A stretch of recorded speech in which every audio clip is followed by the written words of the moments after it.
ولئن قتلتم في سبيل الله أو متم لمغفرة من الله ورحمة خير مما يجمعون ولئن متم أو قتلتم لإلى الله تحشرون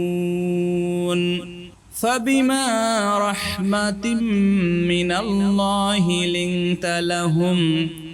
ولو كنت فظا غليظ القلب لانفضوا من حولك فاعف عنهم واستغفر لهم وشاورهم في الأمر فإذا عزمت فتوكل على الله إن الله يحب المتوكلين